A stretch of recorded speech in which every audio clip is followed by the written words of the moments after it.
Cek, Bapak Ibu bisa mendengar suara saya? Apakah terdengar dengan jelas? Iya bisa Bu. Ya, sudah lagi, sampun. Ya, terdengar dengan jelas.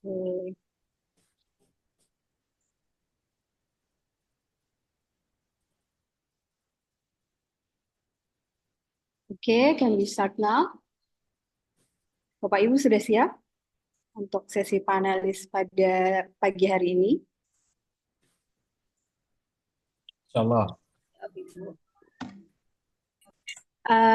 Oke, Ya, siap. Bismillahirrahmanirrahim. Assalamualaikum warahmatullahi wabarakatuh. Waalaikumsalam Waalaikumsalam warahmatullahi wabarakatuh. warahmatullahi wabarakatuh. Okay, good morning, everyone. Welcome to today's panel discussion. With the theme is governance. My name is Yuni Kurniasi, and I will be your moderator. Today we have five panelists who will present their article. Allow me to introduce our panelists. First, we have Ibu Nur Fadilah. Ya, Okay, Ibu Nur Fadilah. Yeah. With the article, the title is Political Burgeoning, the Dynamic of Establishing Education Service Center in Majene District.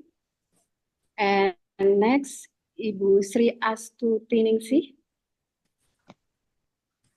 Kemudian ada Ibu Putri Sabrina Adani.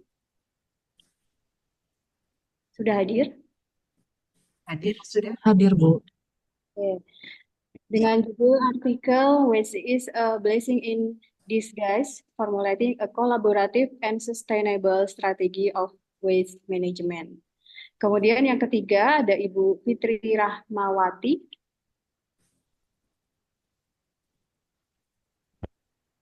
Iya hadir.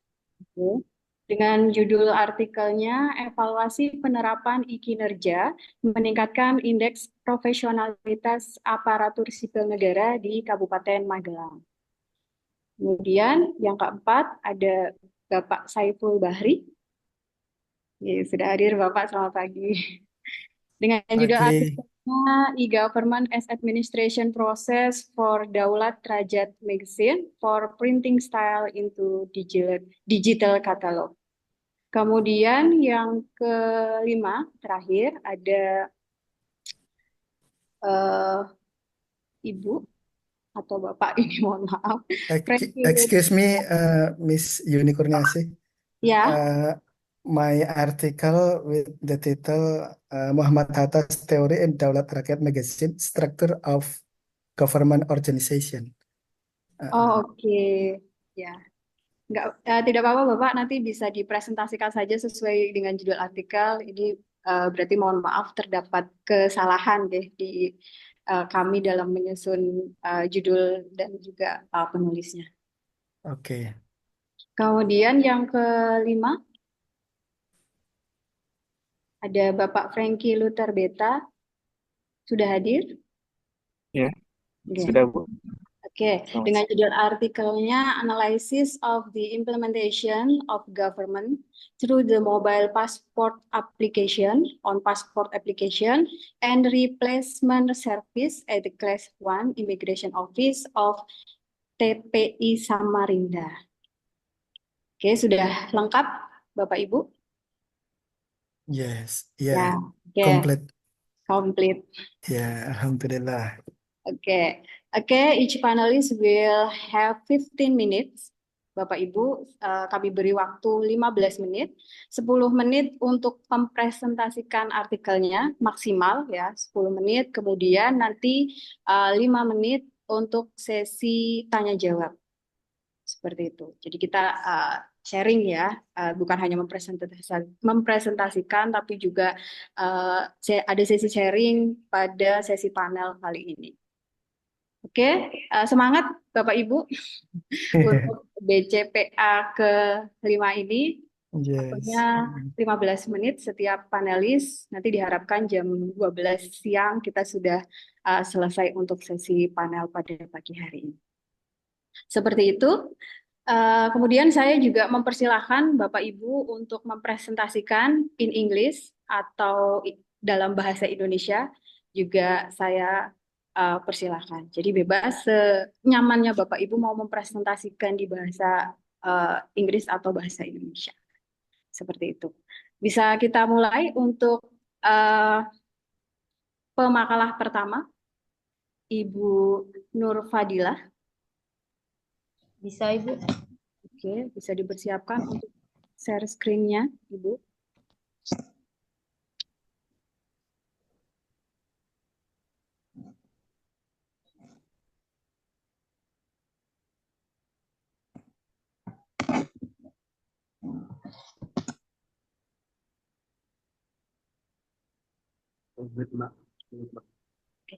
Oke, sudah muncul untuk slide paparannya. Waktunya 10 menit, Ibu. Nanti kalau memang sudah mendekati 10 menit, nanti bisa kami notice seperti itu ya. Saya persilakan 10 menit waktu Ibu untuk mempresentasikan. Oke, bismillahirrahmanirrahim. Assalamualaikum warahmatullahi wabarakatuh. Selamat pagi, Bapak Ibu. Pada kesempatan kali ini, saya akan mempresentasikan terkait political bargaining, the dynamics of establishing education service center in Majene District.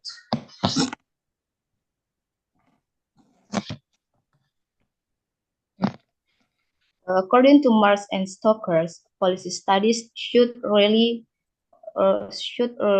on formal actors, but a review of policy studies by Health and Stravinsky show that informal.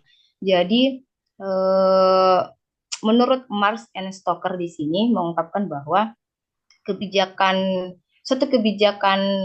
satu studi kebijakan seyogyanya bersandar pada ranah formal yang memiliki kekuasaan dan kewenangan yang terlegitimasi. Namun studi kebijakan yang kemudian dikemukakan oleh Helm dan Levitsky berbeda. Ia mengungkapkan bahwa studi kebijakan itu bukan hanya bersandar pada ranah formal saja, namun ranah informal mempunyai pengaruh yang begitu kuat pada proses kebijakan itu lahir.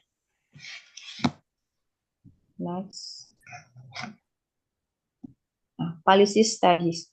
Policy study akan menarik jika dikaitkan dengan regional autonomy. Pelaksanaan otonomi daerah tersebut sangat diharapkan akan memberikan kesejahteraan kepada sebagian besar masyarakat. Namun di balik harapan tersebut juga diliputi kekhawatiran otonomi daerah justru dicemaskan hanya akan melahirkan raja-raja kecil tanpa memperdulikan kesejahteraan rakyat. Nah, salah satu menjadi isu penting terkait dengan regional autonomy yaitu regional expansion. Pemekaran wilayah. Pemekaran wilayah merupakan salah satu bentuk otonomi daerah sebagai upaya membuka peluang-peluang baru untuk pemberdayaan masyarakat. Justru hal tersebut dapat menimbulkan konflik antar daerah, konflik antar aktor politik lokal terkait perebutan kekuasaan atau pemetaan posisi-posisi sentral dalam wilayah administrasi. Nah, lanjut. Sejak berhembusnya keinginan Sulawesi Barat untuk berpisah dari Sulawesi Selatan, berbagai macam polemik terjadi. Pemekaran ini memunculkan perpecahan di antara 3 kabupaten yang berafiliasi, yaitu Kabupaten Polmas, Kabupaten Majene, dan Mamuju yang sama-sama ingin mengerai kekuasaan pada proses pemekaran Sulawesi Barat. Nah, di awal pemekaran Sulawesi Barat, para pejuang menginginkan Majene sebagai ibu kota provinsi. Namun pada proses pemekaran tersebut, adanya keinginan juga dari Kabupaten Mamuju yang menekankan bahwa Mamuju akan siap mendukung pemekaran Sulawesi Barat dengan syarat Mamuju harus dijadikan sebagai ibu kota provinsi. Jika tidak, Mamuju akan menarik diri dari pemekaran. Nah, untuk hal ini memicu perdebatan di antara 3 kabupaten ini yang menginginkan hal yang sama. Nah, untuk menghindari kesenjangan antar daerah, kemudian para pejuang pemekaran para pejuang kebakaran kemudian menyetujui karena adanya keinginan dari Kabupaten Majene sebagai pusat pelayanan pendidikan. Polmas pun menginginkan hal yang sama dengan meminta Polmas sebagai kepala pemerintahan atau gubernur yang akan selalu berasal dari Polmas. Nah, Kabupaten Majene sebagai ikon pendidikan Sulawesi Barat melalui proses tarik ulur politik, masing-masing dari mereka beradu argumen, berusaha mengangkat masalah yang dianggap penting untuk mendapatkan legitimasi. Nah, berhasil atau tidaknya satu masalah yang diangkat tergantung kemampuan tawar-menawar atau bargaining power dan mengelola sumber daya yang dimiliki. Nah, pada tulisan kali ini saya ingin melihat mengapa kemudian Majene ditetapkan sebagai pusat pelayanan pendidikan, lalu bagaimana proses interaksi antar aktor yang terlibat sehingga kebijakan ini lahir.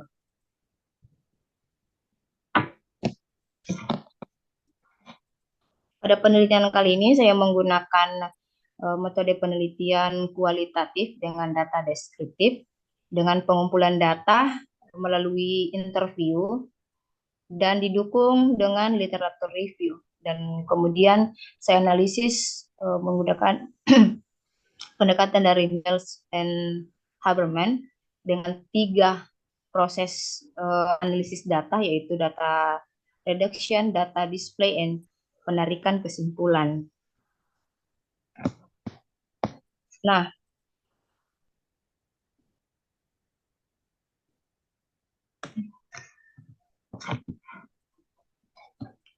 karena adanya keinginan yang besar dari pejuang pemekaran untuk memekarkan Sulawesi Barat, maka dari itu pejuang pemekaran membentuk atau mengadakan suatu kongres yang dihadiri oleh 3 kabupaten yang berafiliasi, yaitu Mamuju, Polmas, dan Majene,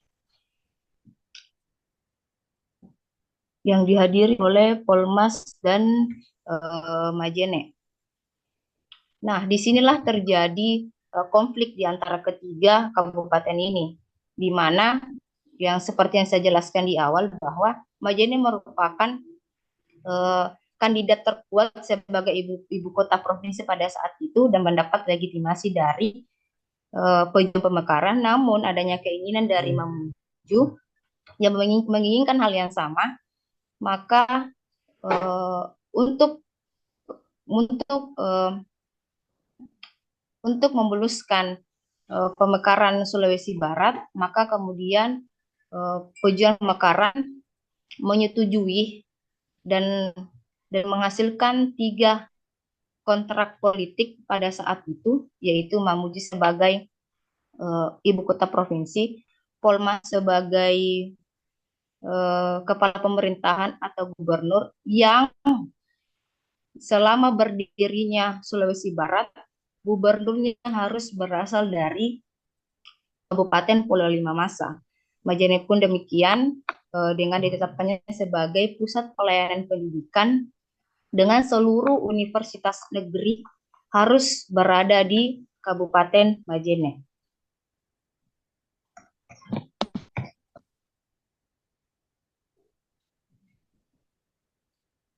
Nah, terdapat 3 interaksi yang terjadi pada waktu itu, yaitu eksekutif, legislatif, and informal interaction, di mana proses interaksi terjadi antara pemerintah daerah Majene bersama dengan Pokja Majene yaitu Kalmakata Kepala Dinas PUPR Majene dan Asagaf Kata sebagai Dinas Perindustrian dan Ketua DPRD Majene beserta dengan anggota lainnya menginginkan dan meminta kepada Pokja Majene untuk mengajukan diri sebagai pusat pelayanan pendidikan yang akan diajukan kemudian ke Pejuang Pemekaran. Nah, proses interaksi yang terjadi antara Pejuang Pemekaran dan Pokja Majene dapat dikategorikan ke dalam interaksi akomodasi koersif. Terus yang kedua, interaksi legislatif dan aktor informal yang terjadi antara pemerintah daerah Majene bersama pemerintah daerah Majene dengan Pejuang Pemekaran. Nah, dari Pokja Majene ini sendiri mengusulkan kepada Pejuang Pemekaran bahwa adanya keinginan dari Majene menjadi ibu kota menjadi pusat pelayanan pendidikan. Nah, untuk membendung konflik yang terjadi di antara 3 kabupaten, maka dari itu Pejuang Pemekaran memberikan legitimasi yang didukung oleh beberapa aktor nasional yang berkiprah di pusat. Kemudian yang ketiga,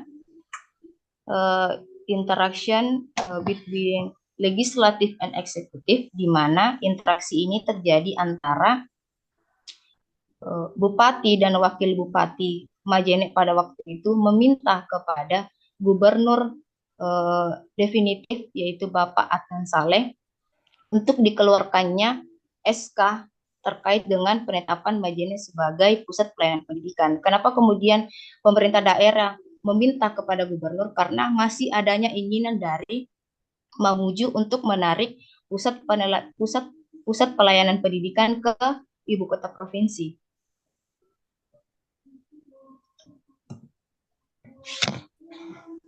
Nah, berikut jaringan-jaringan aktor yang terjadi pada saat penetapan pusat pelayanan pendidikan, di mana Pejuang Pemekaran merupakan aktor utama dan penentu ketiga keputusan ini. Nah, di awal Pejuang Pemekaran menginginkan Majene sebagai ibu kota provinsi, namun adanya keinginan dari Mamuju menginginkan ibu kota provinsi.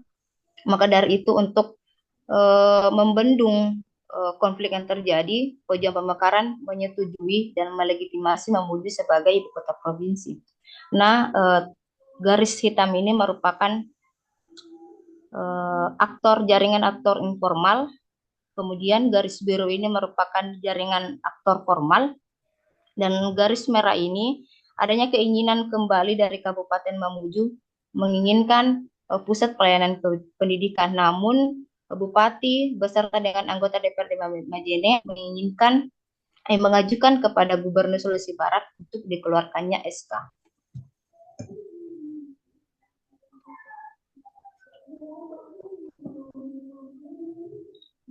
Nah, ditinjau dari teori jaringan dalam pandangan ketiga pola interaksi tadi dapat digolongkan ke dalam 4 tipologi, yaitu yang pertama adanya interaksi aktor dalam tawar-menawar dengan aktor lain dalam proses perumusan kebijakan untuk memperoleh posisi dan kepentingan mereka, di mana posisi ini mengacu pada dukungan atau penentangan seseorang terhadap kebijakan yang diminati. Terus yang kedua, power strategis, strategi kekuasaan yang berusaha untuk mengubah kekuasaan yang berwujud maupun yang tidak berwujud dalam seorang aktor. Dalam kasus ini adanya peran dari beberapa aktor yang berpengaruh seperti halnya Prof. Basir, Ma'mun Hasanuddin dan Rahmat Hasanuddin, yang dimana mereka bertiga ini merupakan pejuang pemekaran yang mempunyai kekuatan yang besar pada saat pemekaran itu. Terus yang ketiga, mobilization actors, di mana memobilisasi aktor yang menjadi ancaman atau hambatan. Dan yang terakhir, strategi persepsi yang berusaha mengubah cara berpikir dan cara aktor lain, memetakan masalah dan solusi dalam hal ini penetapan Majene sebagai pusat pelayanan pendidikan di Sulawesi Barat. Nah, adapun kesimpulan dari tulisan yang saya paparkan pada hari ini, yaitu mengapa kemudian Majene ditetapkan sebagai pusat pelayanan pendidikan, karena adanya keterlibatan aktor yang memiliki kekuatan atau power atau dukungan politik, legitimasi, dan partner koalisi sehingga mampu menghasilkan pertukaran dan transaksi. Terus yang kedua, terdapat 3 pola interaksi yang terjadi pada saat itu, yaitu interaksi antara pemerintah daerah Majene, eksekutif, legislatif, dan aktor informal. Kemudian interaksi yang kedua terjadi antara aktor informal, yaitu Pokja dari Majene itu sendiri, dengan pejuang pemekaran, dan yang ketiga terjadi interaksi antara eksekutif dari Majene dengan eksekutif provinsi, yaitu gubernur. Oke, Ibu Nur Fadila, waktunya sudah habis. Terima kasih atas kesempatannya, Bu. Oke, terima kasih untuk paparannya, Ibu Nur Fadilah. Menarik sekali ya tentang bagaimana tarik-menarik kepentingan, tawar-menawar, sampai ke kesepakatan akhir dalam penentuan ibu kota provinsi di Sulawesi Barat. Gitu. Oke, Bapak Ibu, ada pertanyaan? Boleh ditanyakan 1 atau 2 pertanyaan, saya persilahkan.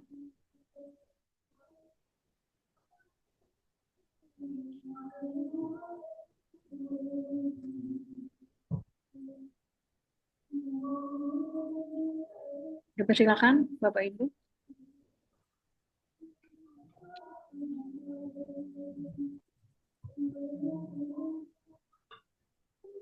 Belum ada?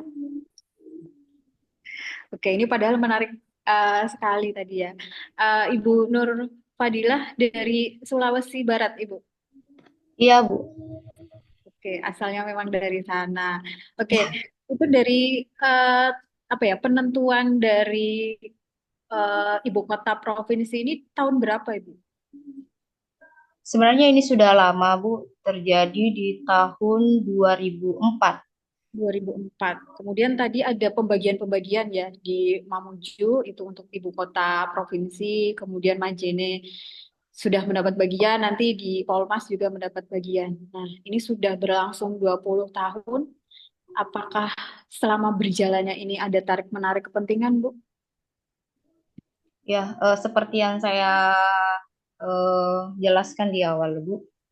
Sejak ditetapkannya 3 kebijakan tadi, masih ada keinginan dari beberapa kabupaten, semisal tadi Majene masih menginginkan pusat pelayanan pendidikan itu berasal dari ibu kota provinsi. Nah, dari Polmas sendiri juga karena adanya beberapa kejadian bencana gempa Sulbar tahun 2021 yang lalu. Nah, ada keinginan dari Polewali Mamasa memindahkan ibu kota provinsi ke Kabupaten Polmas. Namun ada beberapa kecaman dari para pejuang yang masih ada di pemerintahan Sulawesi Barat bahwa ketiga kontrak politik tadi tidak bisa diganggu-gugat dan menjadi keputusan absolut. Nah, begitupun dengan Polewali Mamasa yang notabene-nya mendapat bagian sebagai kepala pemerintahan atau gubernur dan akan selalu berasal dari Polmas, Ibu. Dan memang ketika melihat realitas sekarang, memang terjadi hal seperti itu. gubernur selalu berasal dari Polewali Mamasa. Oke, luar biasa menarik dan ini mungkin tidak terjadi di setiap daerah nih, karena di tempat kami di Jawa Tengah juga tidak ada hal seperti itu. Ya, tapi itu memang ya otonomi daerah dan itu memang memunculkan karakteristik sendiri dari masing-masing daerah. Semoga tetap aman terkendali Ibu di Sulawesi Barat. Terima kasih Ibu Nur Fadilah sudah berpartisipasi di conference kita pada pagi hari ini. Terima kasih banyak. Terima kasih, Bu. Oke, selanjutnya kita ke panelis pemakalah yang kedua. Ada Ibu Sri Astutiningsih, kemudian ada Ibu Putri Sabrina Adadi, dan yang ketiga ada Bapak Fajri Maulana. Mungkin bisa sambil dipersiapkan dulu untuk share screen, Bapak Ibu, saya persilahkan. Baik, izin nanti yang pertama Mbak Putri dulu ya, Bu Yuni. Oke, bisa Bu, monggo.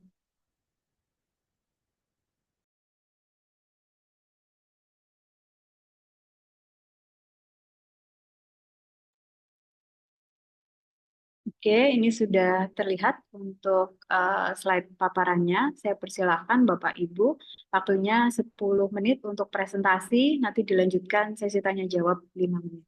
Saya persilahkan. Iya, baik. Terima kasih Bu Yuni. Good morning, everyone. Thank you for opportunity to present our research. Let me introduce my team. My name is Putri Sabrina Adani, and then Miss Sri Astuti and the last one, Mr. Fajri Maulana. We are from National Institute of Public Administration, School of Administration, Jakarta. Our presentation entitled "Waste is a Blessing in Disguise: Formulating a Collaborative and Sustainable Strategy of Waste Management." Let me start by giving you an introduction. Starting from the minimal adoption of an environmentally friendly lifestyle, the large use of single-use products, and change in people's consumption patterns have led to an increase in various types and characteristics of waste. Waste management requires legal certainty, responsibility, and authority of the central government, regional government, the community, and the business world. Total pile of waste in Sleman Regency reached 923 tons, while in Yogyakarta City it could reach 5,000 tons.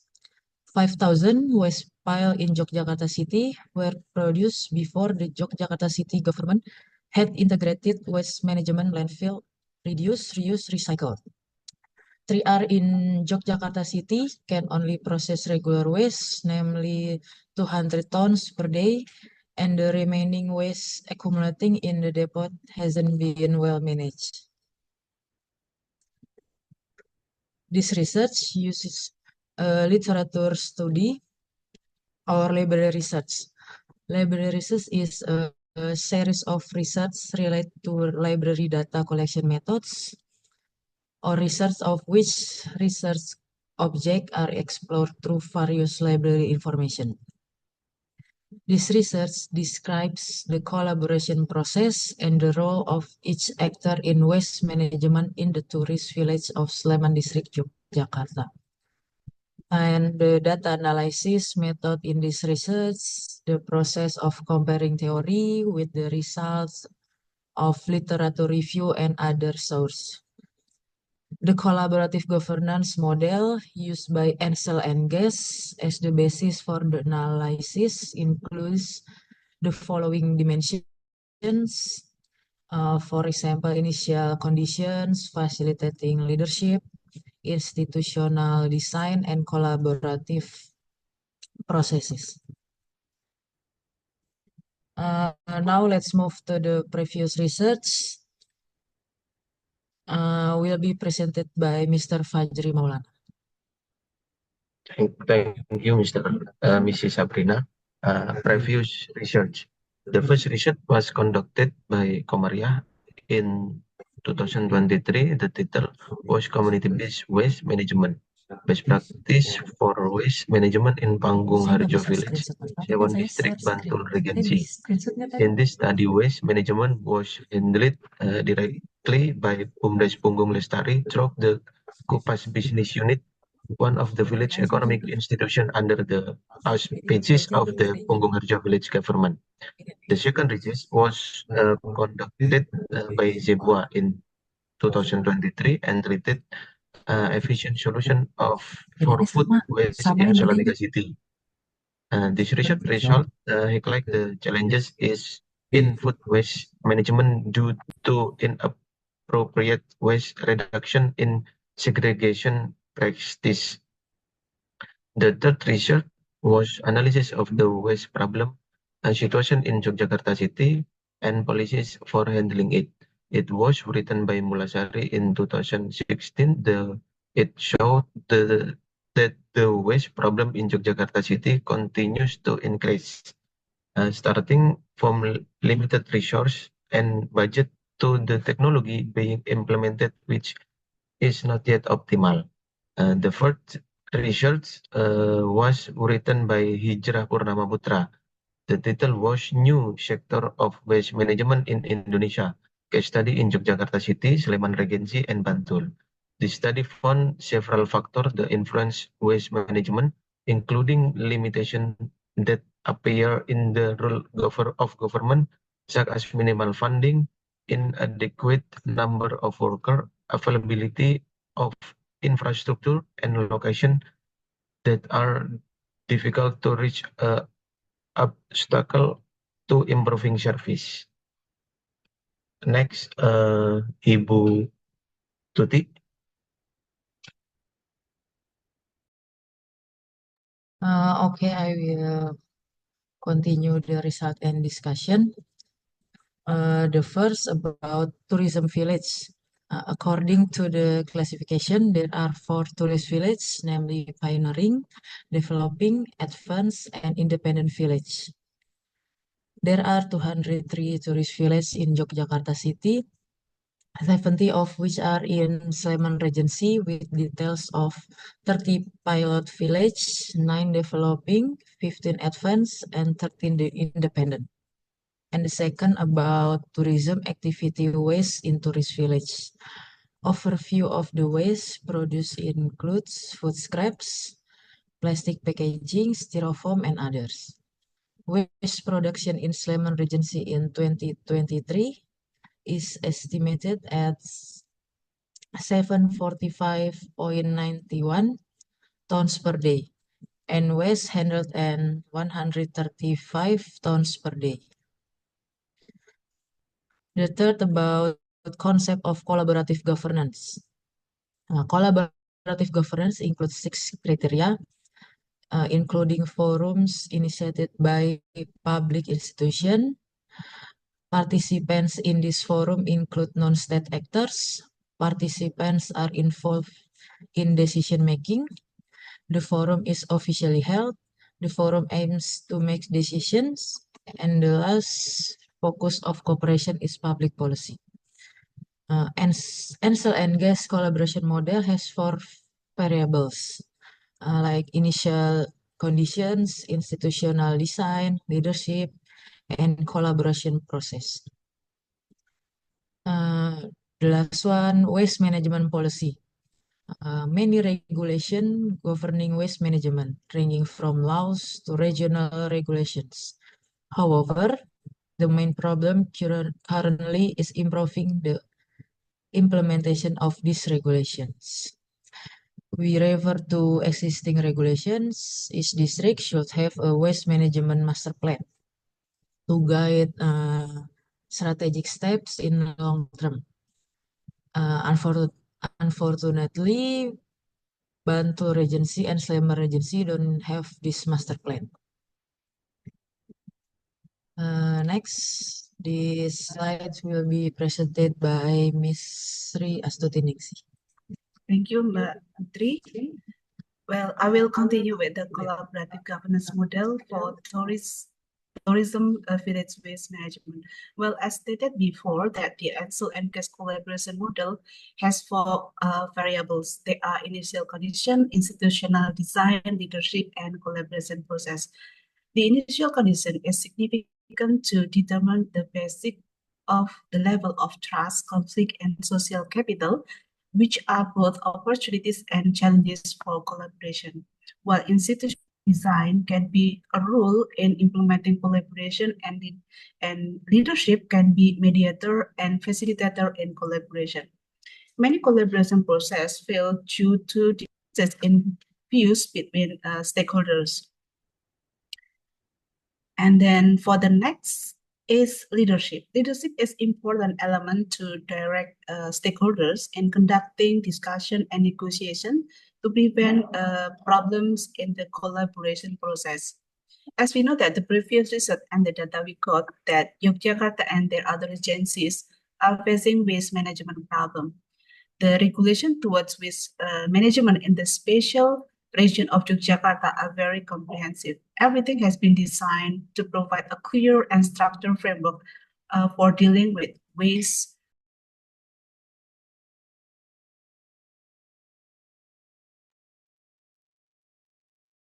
This rule covers various aspects of waste management. The problem is ensuring their effective and consistent implementation. There are obstacle factors in the waste management. They are the minimum funding, human resource management, and infrastructure. Meanwhile, there are some supporting factors such as leadership commitment, strong policies and regulation, and commitment to the continuous monitoring and evaluation implementation process. Collaborative governance is needed considering to support the government in implementing policies and programs. As we know that the government has limited capabilities, resource, and network that support the implementation of program and policies. This encourages the government to collaborate with various parties, both with the fellow governments, the private sector, and the public and civil society in achieving program or policy goals, especially in relation to waste. Based on collaborative governance and perspective of Ansel and Case, the collaborative governance model for tourism village waste management can be seen in the slide. Therefore, in waste management is necessary to involve all cross sectors and empowerment program by relevant stakeholders. Next, come to the recommendation. The recommendation for waste management are divided into two approaches. They are short-term strategy, as we can see in the slide, and then next we also have the long-term strategy. Next, Mbak Put. Yeah, we can see the long-term strategy. And for the conclusion, we can conclude that the collaborative governance in this management in tourist villages require cooperation across actors and sectors through a process of coordination, collaboration, assistance, participation to achieve the goal of clean area free from waste and processing waste into a blessing. The strategy for handling waste collaboratively that we offer requires a long time and effort for various parties. For this reason, we present strategies in short term and long term that we can see before. Some of the strategies that we propose come from literature reviews without in-depth data. Further studies regarding waste management in case studies of certain areas by collecting data through interviews and observation may be carried out in the future to obtain more comprehensive results. That's all for our presentation, and thank you for your attention. Okay, thank you for the second panelist. Oke, saya persilakan Bapak Ibu, jika ada yang ingin ditanyakan untuk makalah yang kedua, artikel yang kedua, saya persilakan.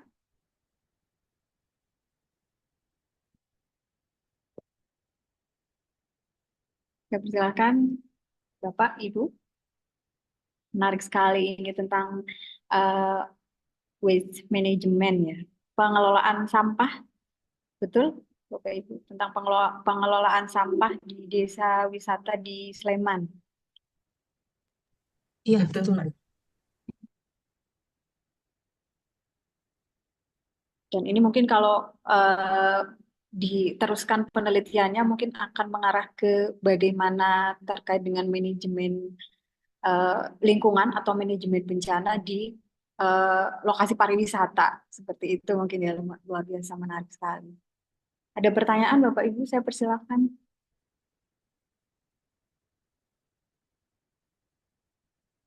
Belum ada? Belum ada ini sepertinya Bapak Ibu. Sudah cukup lengkap dan jelas penjelasan dari Bapak Ibu panelis artikel yang kedua tadi mengenai literatur review ya. Bagaimana pelaksanaan tadi waste management sampai ke pemberian saran yang operasional seperti apa. Oke, terima kasih Bapak Ibu untuk panelis kita yang kedua, pemaparannya terima kasih banyak dan terima kasih juga sudah bergabung di BCPA tahun 2024 ini. Terima kasih banyak. Oke, Oke, selanjutnya kita ke panelis yang ketiga. Ada Ibu Fitri Rahmawati dan juga Ibu Istiana Hermawati. Dengan judul artikelnya Evaluasi Penerapan E-Kinerja Meningkatkan Indeks Profesionalitas Aparatur Sipil Negara di Kabupaten Magelang. Ibu Fitri, saya persilahkan untuk bisa mempersiapkan share screen.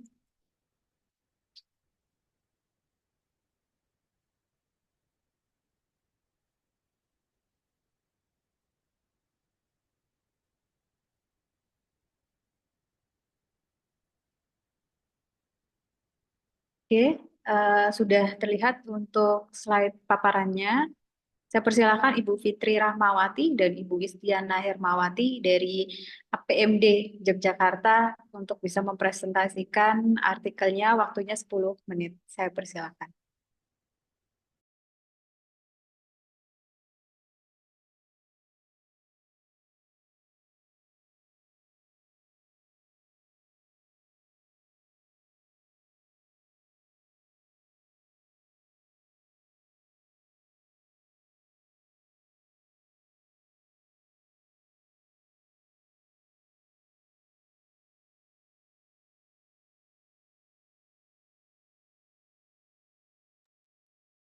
Ibu Fitri.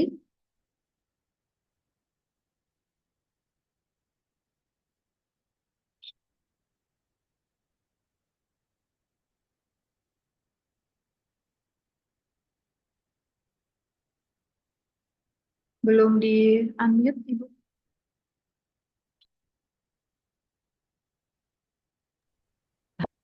Sorry, Oke. sorry. Iya. Selamat pagi, Assalamualaikum warahmatullahi wabarakatuh. Mohon maaf. Iya.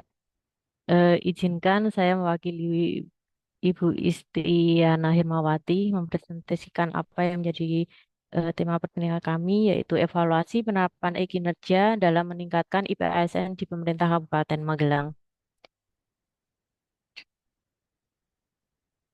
Terkait dengan penelitian ini untuk menguji pengaruh penerapan e-kinerja terhadap peningkatan IPASN di pemerintah Kabupaten Magelang. Mengapa saya memilih tema ini?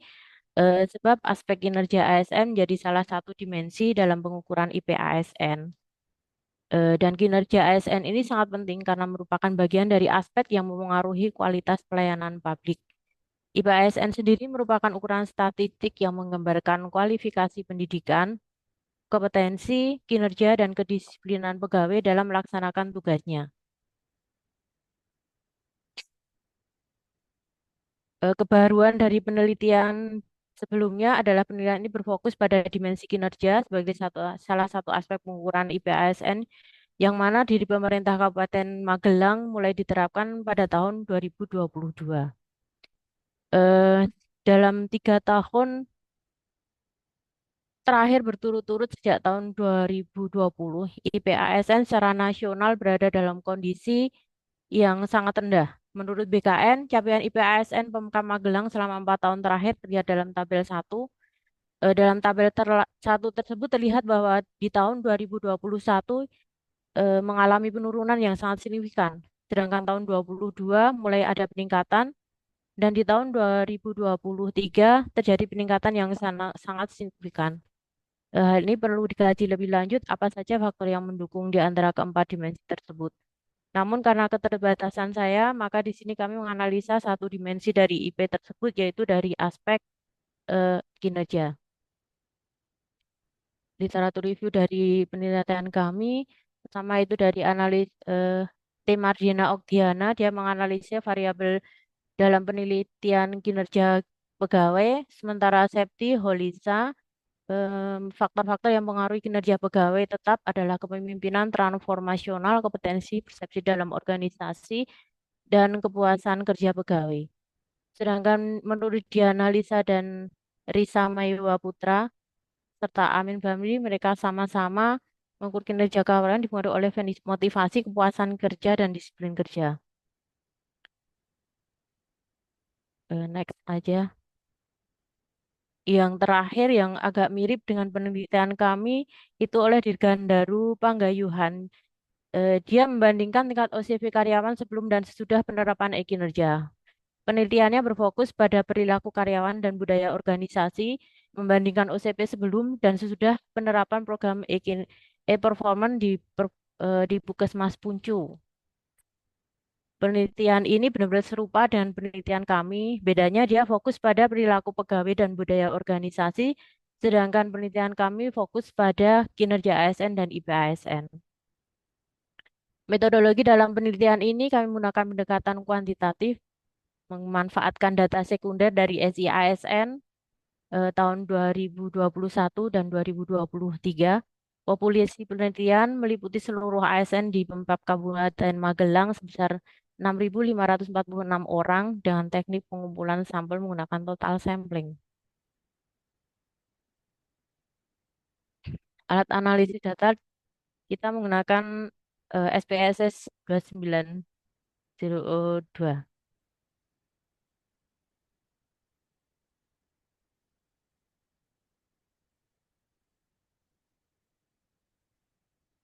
Untuk menguji untuk data analisis dilakukan dengan menggunakan uji variety test dengan alat analisis SPSS. Uji berpasangan ini menguji perbedaan variabel sampel berpasangan membandingkan satu kelompok populasi tetapi diukur dalam 2 waktu yang berbeda. Sampel yang digunakan sama namun pengujian dilakukan dalam waktu yang berbeda. Dasar pengambilan keputusan menerima atau menolak HO. Jika nilai signifikan lebih besar dari 0,05 maka HO diterima atau HO ditolak. Perbedaan sebelum dan sudah penerapan EKIN tidak signifikan. Jadi ketika signifikansi lebih kecil dari 0,05 maka HO ditolak atau HA diterima. Perbedaan sebelum dan sudah penerapan EKIN signifikan. Next. Dari tabel 2.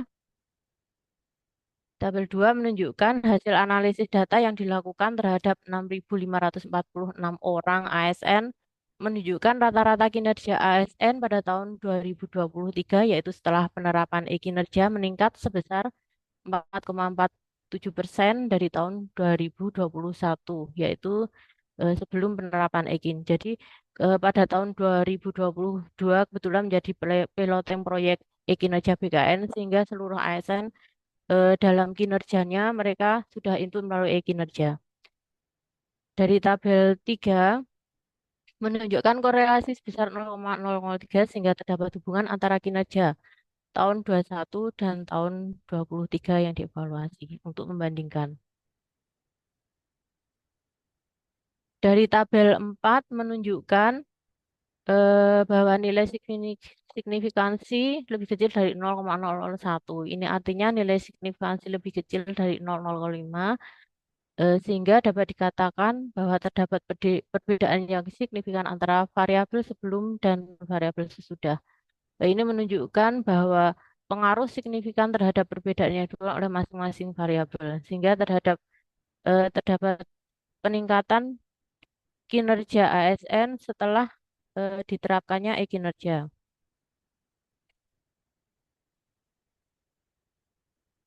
Berdasarkan hasil uji Berdasarkan hasil uji berpasangan sampel T, terbukti perbedaan signifikan sebelum dan sesudah ini eh, jadi artinya hipotesa yang terdapat perbedaan kinerja sebelum dan sesudah penerapan e-kinerja terbukti. Hasil penelitian ini sejalan dengan penelitian Firman H. yang berjudul Penerapan Sistem Teknologi Informasi untuk Meningkatkan Kinerja Pegawai pada Kantor UPT DTND Kabupaten Bone. Dengan penerapan sistem administrasi untuk meningkatkan kinerja pegawai telah optimal dilakukan melalui kemampuan kerja, motivasi kerja, sebagaimana diungkapkan oleh Gary Dresser 2010 dalam manajemen SDM-nya.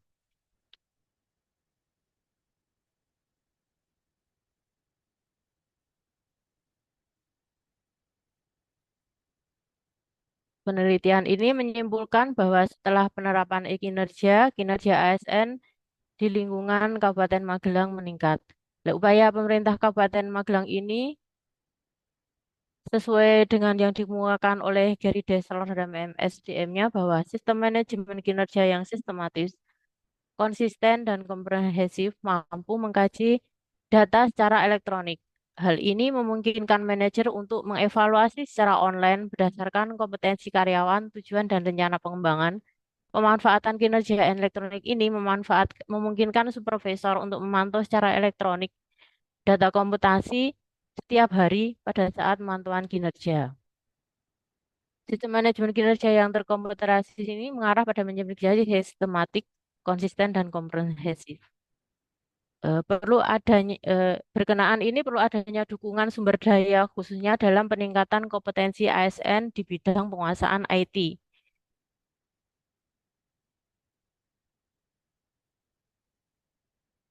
Dengan langkah-langkah tersebut diharapkan lingkungan kerja semakin kondusif, efektif, efisien, serta meningkatkan pelayanan publik menuju tata kelola yang baik.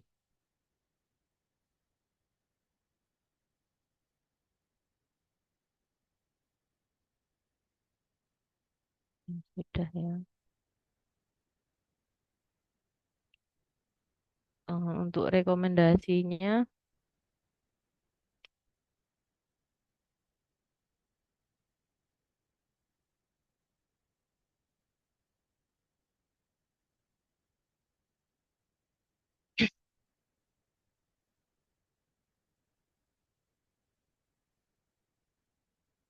melalui penelitian ini diharapkan kami menyarankan agar pengambil kebijakan terus meningkatkan dukungan terhadap ASN dalam penguasaan IT dan terus mengembangkan model penelitian kinerja ASN melalui pemantauan dan evaluasi kinerja secara berkala, misalnya melalui aktivitas harian. Keterbatasan penelitian karena keterbatasan waktu dan biaya sehingga penelitian ini dilakukan pada pemerintah Kabupaten Magelang hanya dengan menggunakan data sekunder. Dan penelitian hanya dilakukan pada satu dimensi yang mendukung dimensi dalam penghitungan IPASN. Sekian dari saya. Akhiri, Assalamualaikum warahmatullahi wabarakatuh. Waalaikumsalam warahmatullahi wabarakatuh. Oke, terima kasih Ibu Fitri untuk paparannya. Tadi mengenai bagaimana e-kinerja tadi berpengaruh ya terhadap bagaimana peningkatan indeks profesionalitas ASN di Kabupaten Magelang. Oke, saya persilakan Bapak Ibu. Mungkin ada yang ingin ditanyakan. Saya persilakan.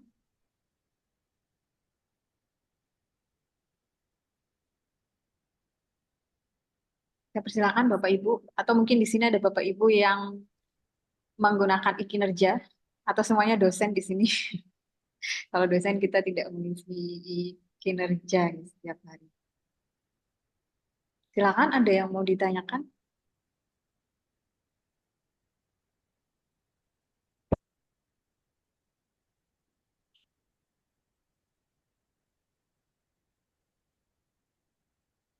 Silakan, Bapak Fajri mungkin ada yang mau ditanyakan? Ya, boleh Mbak. Ya, saya persilakan. Terkait dengan apa tadi penilaian kinerja ya. Jadi saya belum membaca di pendahuluan atau data mungkin keterkaitan dengan kualitas pelayanan publik di Magelang karena menurut saya agak agak berbanding terbalik ya karena penilaian kinerja ASN-nya menurun, tapi IKM di Kabupaten Magelang itu tiap tahunnya terus meningkat. Jadi apakah nggak ada hubungannya ya ketika kinerja itu baik, kualitas peningkatan penyelenggaraan pelayanan publiknya ikut meningkat gitu. Mungkin kira-kira itu. Terima kasih. Oke, terima kasih untuk pertanyaannya, Pak Fajri. Ibu Fitri, silakan bisa dijawab. Oh iya, izin. Terkait dengan IKM, ya. IKM kan memang ada beberapa aspek dalam pengukuran IKM. Dan ASN sendiri sebagai pelaku pelayanan hanya merupakan salah satu dari standar pengukuran IKM, indikator yang ada dalam pengukuran IKN itu sendiri. Di sini kami tadi mencoba mengambil dari e-kinerja yang dikaitkan dengan IPASN, di mana di tahun 2022 kami baru menerapkan e-kinerja, yang di mana e-kinerja ini terdapat penilaian 360 derajat dari atasan, bawahan maupun rekan kerja dalam menilai kinerja seorang ASN. Diharapkan ketika seorang berkinerja baik, maka IPASN-nya juga akan meningkat. Karena kan memang sekarang sudah EKIN dan pengukuran di SIASN sendiri memang sudah terintegrasi. Dengan berjalannya waktu, diharapkan pelayanan terhadap masyarakat juga akan meningkat. Lah, IKM di Pemda sendiri itu kan merupakan akumulasi rata-rata dari seluruh layanan yang ada di pemerintah Kabupaten Magelang. Bukan hanya di satu SKPD saja. Jadi eh, bisa jadi di SKPD pelayanan publik yang benar-benar pelayanan publik ke masyarakat, kayak di Dukcapil, DPM PTSP, itu mereka menilai buruk. Tapi bisa jadi di eh, IKM, di SKPD pengampu kepegawaian, mereka menilai baik karena merasa sudah terlayani dengan baik. Dari kecamatan juga, mungkin dari rata-rata kecamatan yang saat ini memang sudah kinerjanya sudah beda dengan pelayanan yang dulu, nggih, karena ada yang paten sudah ditarik, ada yang Dukcapil sudah pelayanan kependudukan sudah ditarik ke Dukcapil, sehingga mungkin saja di kecamatan, seluruh kecamatan IKM-nya mereka baik, sehingga ketika di rata-rata dari SKPD pelayanan publik yang benar-benar ke masyarakat dengan pelayanan publik yang ke SKPD lain, seperti kalau yang di penunjang itu kan di perencanaan kepegawaian pengawasan itu lebih tinggi, sehingga rata-ratanya akan kelihatan semakin meningkat. Jadi ketika ingin melihat pelayanan publik yang sebenarnya seberapa ke SKPD, mungkin lebih fokus ke SKPD-nya masing-masing. Sementara di EKIN ini kita memang mengaitkan dengan IPASN karena memang EKIN dan IPASN saling terkait. Dan diharapkan nanti ke depannya ketika EKIN ini berjalan dengan maksimal, makanya tadi disarankan untuk sampai ke aktivitas harian agar lebih optimal dalam kinerjanya, benar-benar terukur, bagaimana pelayanan ke masyarakatnya, benar-benar ada pengukuran dari perilakunya. Ini tercermin di aktivitas harian yang kami sarankan untuk dapat diterapkan. Sehingga ke depannya nanti IKM-nya benar-benar real di seluruh SKPD rata-rata benar-benar baik. Seperti itu, Pak. Oke, bagaimana Pak Fajri? Sudah terjawab dengan jelas? Sudah sangat tercerahkan, Mbak. Oke, oke, terima kasih. Eh, ini ya, berarti bisa kita simpulkan bahwa apa yang diteliti terkait dengan indeks profesionalitas itu masih menjadi bagian kecil dari IKM secara keseluruhan seperti itu ya. Mungkin nanti rekomendasi bisa untuk peneliti selanjutnya bisa lebih komprehensif melengkapi penelitian yang sudah Ibu Fitri dan juga Ibu Istiana lakukan. Nathan, terima kasih untuk sesi diskusi panelis yang ketiga, Ibu Fitri Rahmawati dan juga Ibu Istiana Rahmawati. Saya mengucapkan terima kasih karena sudah bergabung di BCPA ke-5. Oke, selanjutnya kita ke panelis yang keempat, Bapak Saiful Bahri dan juga Bapak Sugianto. Saya Ya, persilakan untuk mempersiapkan share screen-nya Bapak, dan mohon maaf, ini tadi ada kesalahan judul. iya tidak apa-apa. Ya, akan kami revisi.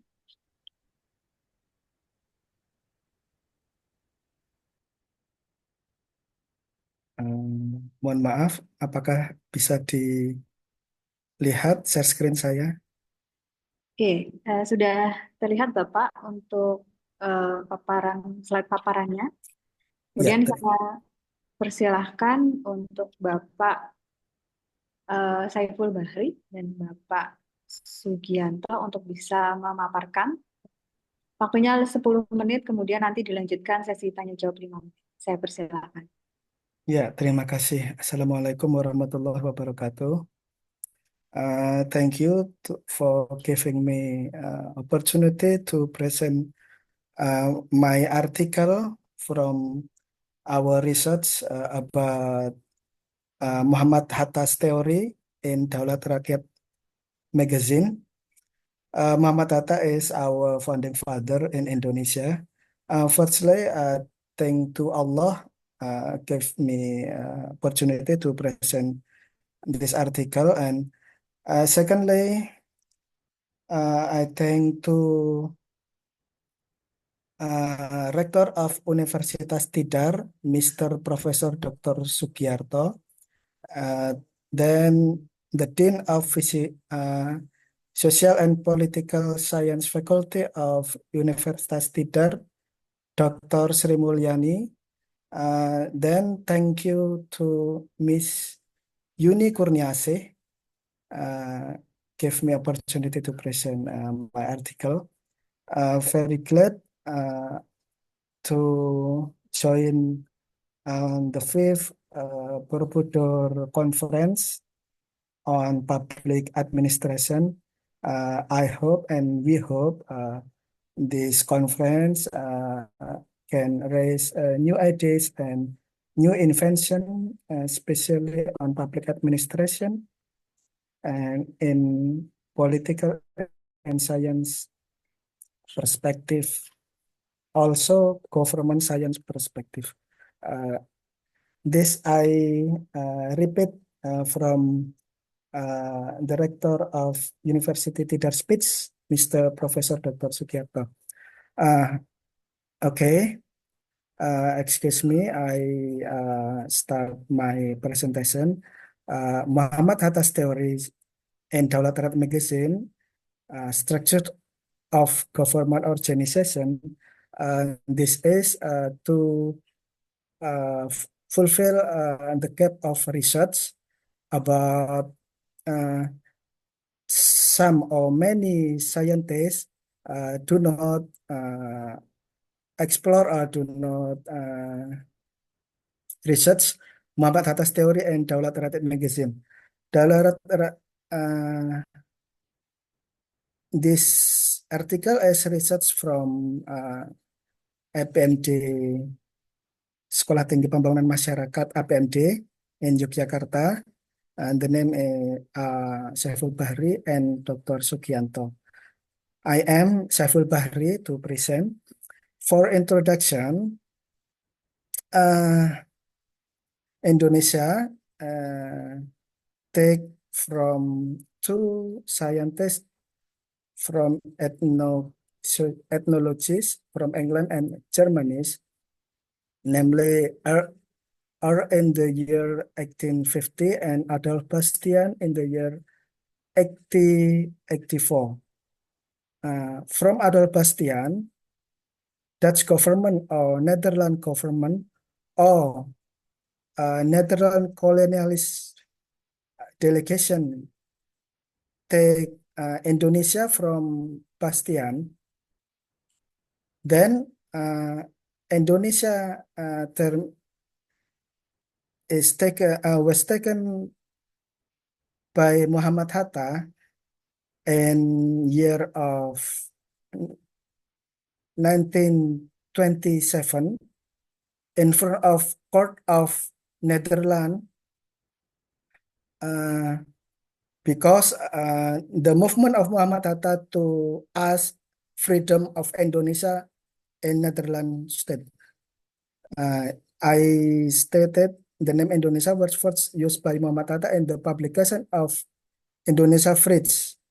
Indonesia Frits. Frits is from Netherlands language. The same meaning is with Indonesia freedom. Muhammad Hatta said that Indonesia Frits, each country can get independence and make new state in two ways, both are peace way and or violent way. Both of them are natural way for each country to get freedom or to make their state. Then Muhammad Hatta used peace way for his nation in taking independence. In peace way from Muhammad Hatta, he used literacy movement, drew Daulat Rakyat magazine. We can take Daulat Rakyat magazine from the website portal of Khastara, displayed by National Library of the Republic of Indonesia.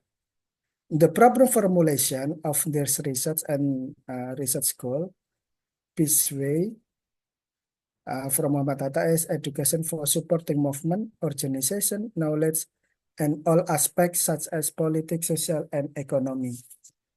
Education is for penetrating national spirit and independence spirit, also people spirit. Education tool is Daulat Rakyat magazine, used by Muhammad Hatta. Daulat Rakyat gives two problem formulation in this research. Both are: what is the definition of the structured government organization according to Muhammad Hatta's theory in Daulat Rakyat?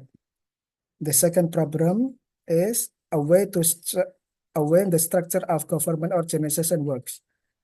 So the research goals are to know about the definition of the structure of organization, government organization, according to Muhammad Hatta's theory and Daulat Rakyat.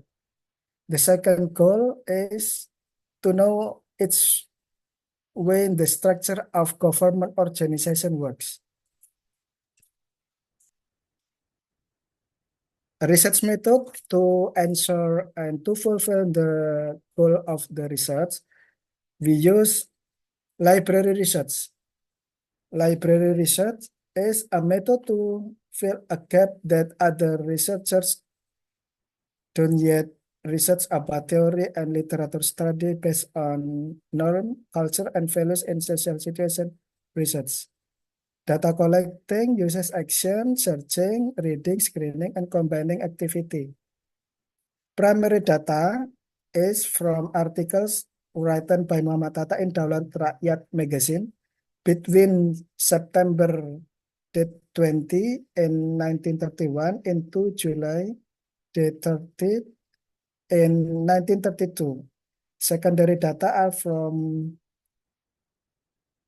articles written by other Muhammad Hatta in Daulat Rakyat Magazine and at all editions, and other literature author Daulat Rakyat. Then analyzing activity, we use after collecting data, we use reducing data, combining data, synthesizing data between data collected by researcher with theory and understanding from researcher, and then displaying information and conclusion about conclusion is the final research activity to answer the research problem.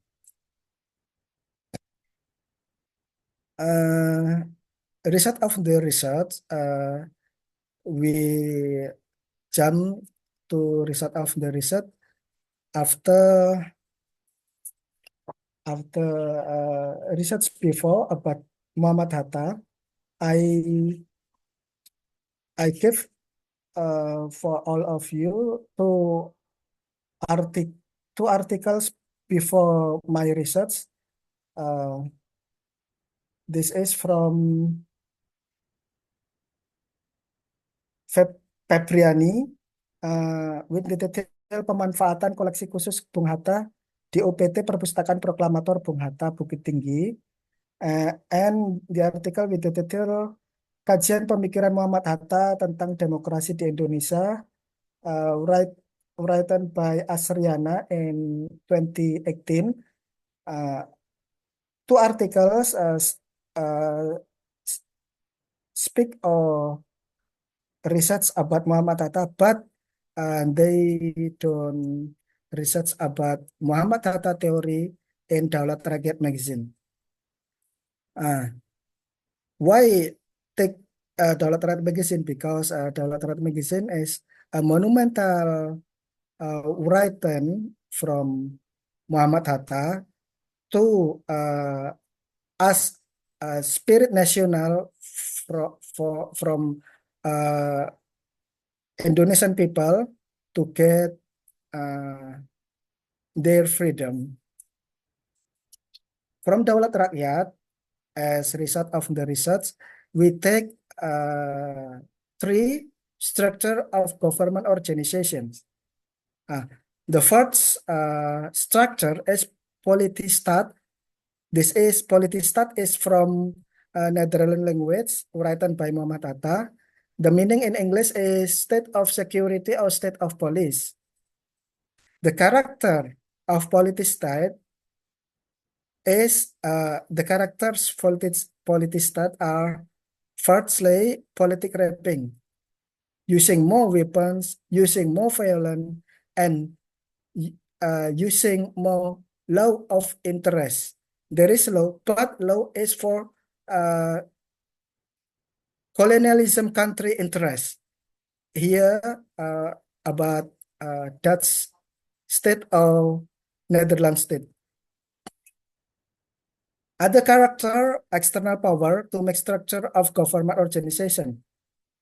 External power is from colonialism country or colonialism state from outer country from outer Indonesia. That is Netherlands state. Source actor in Politistat structure. Source actor is structure of government organization made by mandatory from colonialist country.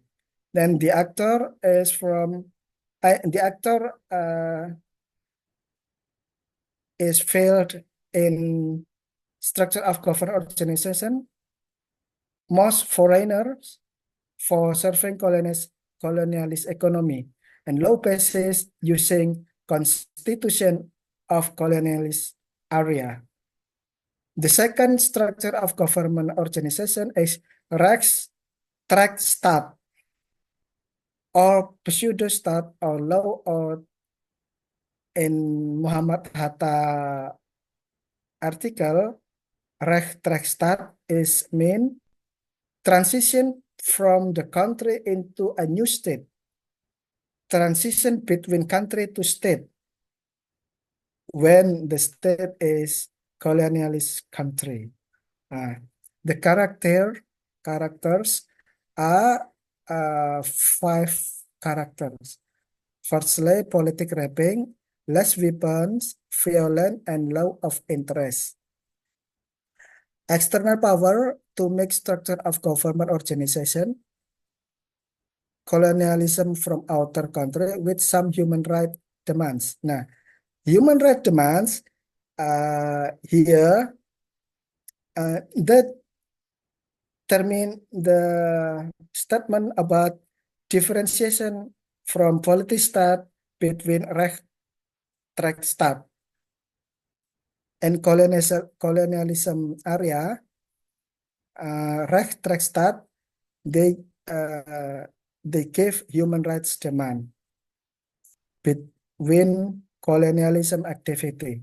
Source actor, the mandatory to make government organization is also from mandatory from colonialist country or from outer Indonesia. Actor also mostly foreigner, but some colonialist people like Bumiputra people, Syed Muhammad Hatta also take, but they are in small small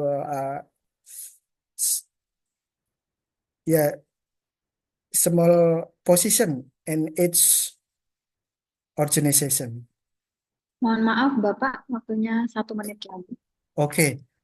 After Politistat and Rechtsstaat, the third structure of government organization in Muhammad Hatta's theory in Daulat Rakyat, he stated about Rechtsstaat or state of law. This is the ideal structure of government organization because Rechtsstaat is the country that has state. This is evolution from Politistat, then Rechtsstaat, and into Rechtsstaat. Political wrapping, less violent, external power, less external power, source actor from mandatory from people. In Indonesia, mandatory from people. In 1945 Constitution of the Republic of Indonesia, actor people of the country and law basis using constitution and regulation in Indonesia without colonialist state constitution or law. This is the result of the research from our article. So, a structure of government, there are 3 structure: Politistat, Rechtsstaat, then the thirdly ideal Rechtsstaat, according to Muhammad Hatta's theory and Daulat Rakyat. Thank you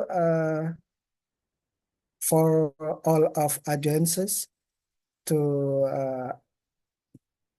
understanding my article. Time and place give again to Mrs. Yuni Kurniasih. Thank you very much. Assalamualaikum warahmatullahi wabarakatuh. Waalaikumsalam warahmatullahi wabarakatuh. Oke, terima kasih Bapak untuk paparannya. Luar biasa. Ini tema judul artikelnya menarik semua ya.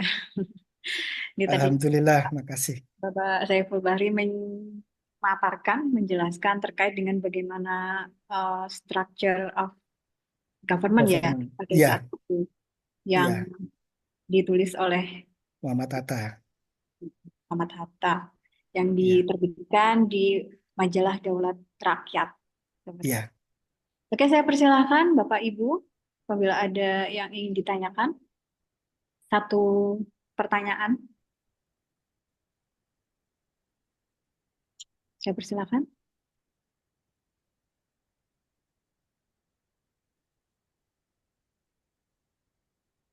Ibu Putri Sabrina mungkin ada yang mau ditanyakan.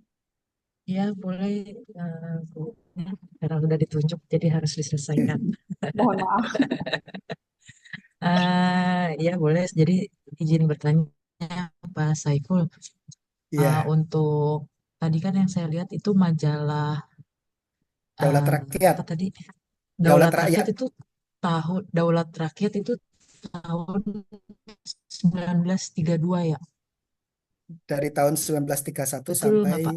1934. Betul, yang 1931 Nah, sampai iya betul. Nah, itu 1932 itu yang Muhammad Hatta masih di Nederland. Kemudian 1932 sampai 1934 itu Muhammad Hatta sudah pulang ke Indonesia. Oke. eh, kan itu udah beberapa puluh tahun lalu. Yang ingin saya tanyakan itu apakah eh, majalah tersebut tidak ada kebaruan tahunnya seperti itu. Nah, kemudian apa yang mendasari Bapak untuk meneliti majalah ataupun teori Muhammad Hatta tersebut untuk menjadi dasar penulisan penelitian Bapak ini? Ya, terima Terima kasih. kasih. Terima kasih Bu Putri Sabrina atas pertanyaannya. Menarik sekali dan kritis sekali ya. Eh, yang mendasari saya mengangkat penelitian teori Muhammad Hatta yang ada di Daulat Rakyat itu karena pertama Muhammad Hatta dipahami oleh masyarakat itu kebanyakan teori yang saya temui itu adalah kebanyakan teori tentang koperasi, ya kan? Memang ada teori-teori yang diangkat pemikiran-pemikiran Muhammad Hatta tentang hal lain, misal tentang penguatan pendidikan juga. Cuman banyak artikel itu menganggap apa yang disampaikan Muhammad Hatta itu sebagai pemikiran, belum sebagai teori.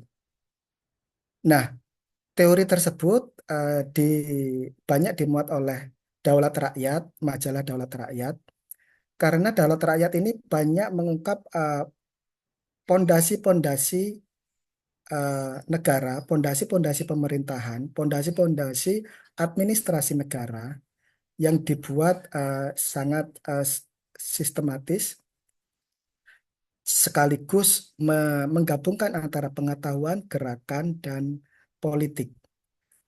Nah, disitulah yang menarik bagi kami dan tidak banyak peneliti yang mengangkat teori Muhammad Hatta tersebut mencantumkan pemikiran dinyatakan sebagai ini teori. Belum banyak yang menyatakan pemikiran Muhammad Hatta itu sebagai teori. Apalagi di teori ilmu politik, ilmu pemerintahan. Nah, saya di ilmu pemerintahan meneliti ini bahwa apa yang ditulis oleh Muhammad Hatta dalam Daulat Rakyat itu adalah teori tentang pemerintahan dengan khusus ke perspektif ekonomi. Itu yang menarik. Jadi belum banyak peneliti yang mengungkap tentang teori Muhammad Hatta di Daulat Rakyat. Daulat Rakyat itu ada di Perpustakaan Nasional, juga ada terbitan dari Yayasan Muhammad Hatta, namun tulisannya sangat kecil-kecil. Fontnya mungkin 8, sangat sulit untuk dibaca. Jadi mungkin ini ada kendala teknis dari para peneliti untuk mengungkap teori-teori Muhammad Hatta. Kemudian Daulat Rakyat itu untuk menjawab itu ya, jawaban yang pertanyaan kedua ya. Untuk menjawab pertanyaan yang pertama, apakah Daulat Rakyat tidak ada edisi yang terbaru? Memang tidak ada edisi yang terbaru. Itu diterbitkan oleh Muhammad Hatta ketika masa kolonial tahun 31 sampai 34. Ada 2 periode. Tahun 31 sampai 32 itu ketika Muhammad Hatta ada di Nederland, di dalam negeri itu diterbitkan oleh teman-teman sevisi Muhammad Hatta untuk pergerakan nasionalisme. Kemudian 32 sampai 34 itu Muhammad Hatta pulang ke Indonesia, eh, langsung menjadi pemimpin redaksi, bukan sebagai pemimpin gerakan lagi, tapi pemimpin redaksi, kemudian pemimpin pembentukan organisasi berbagai macam pergerakan. Sampai 34, tahun 34 beliau ditangkap, dibuang ke Digul, terus 37 ke Banda Neira.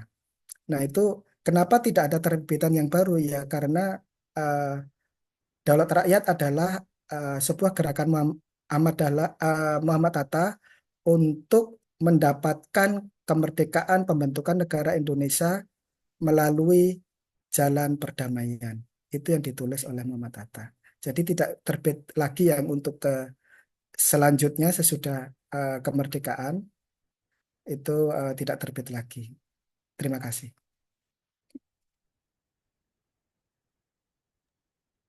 Bagaimana Bu Putri? Ya, Sudah. cukup Bu Yuni. Saiful, terima kasih. Terima kasih kembali Bu Putri Oke, Sabrina. menarik Pak Saiful. Mungkin ini pengetahuan baru juga untuk saya.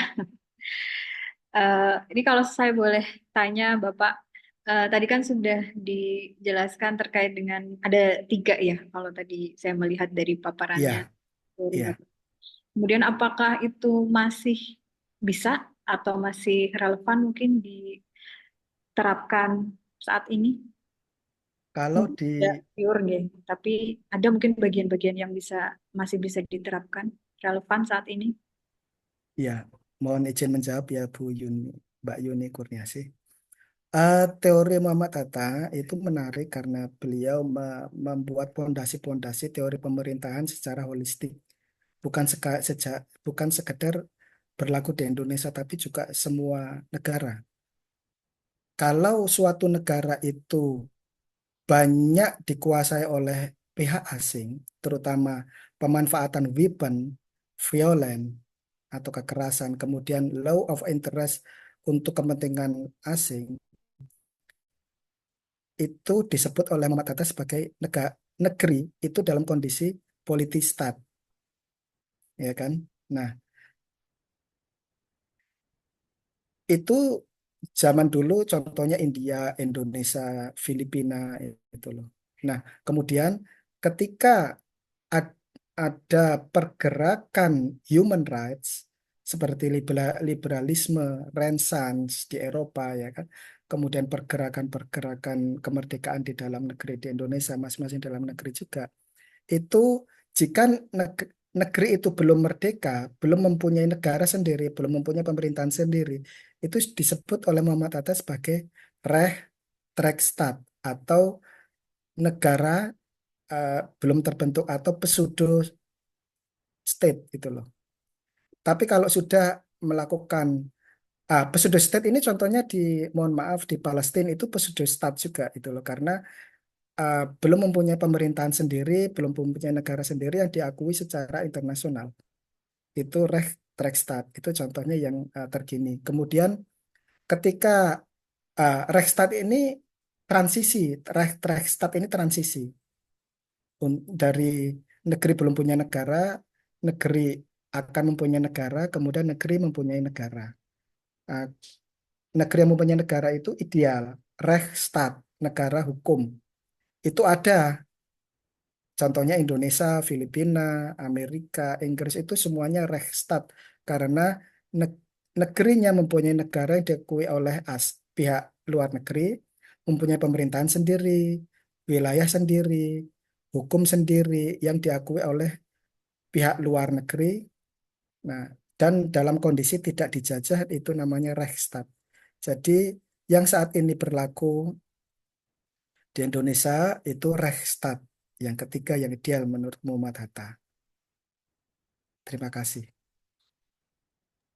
Oke, terima kasih Pak Saiful untuk penjelasannya. Sudah sangat menguasai nih Pak.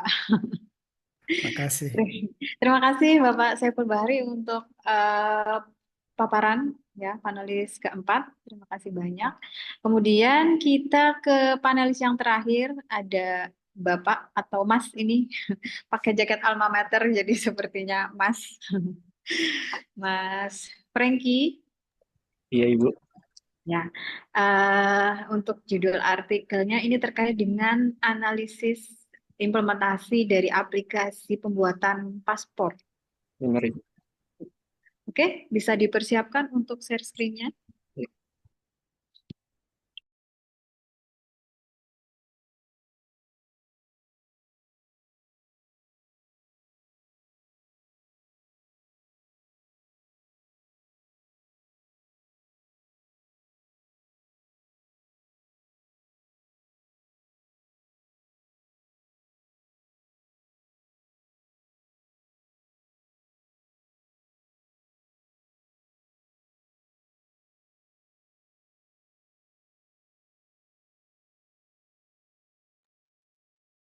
Oke, sudah terlihat untuk slide paparannya, Mas Franky. Saya persilahkan waktunya 10 menit untuk mempresentasikan.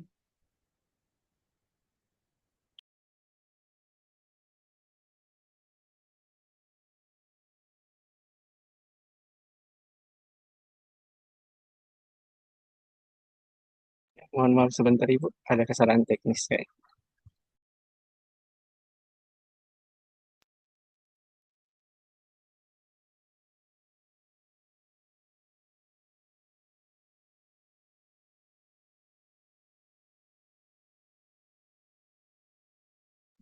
Apakah sudah kelihatan Ibu? Sudah? Oke, bisa dimulai untuk presentasinya.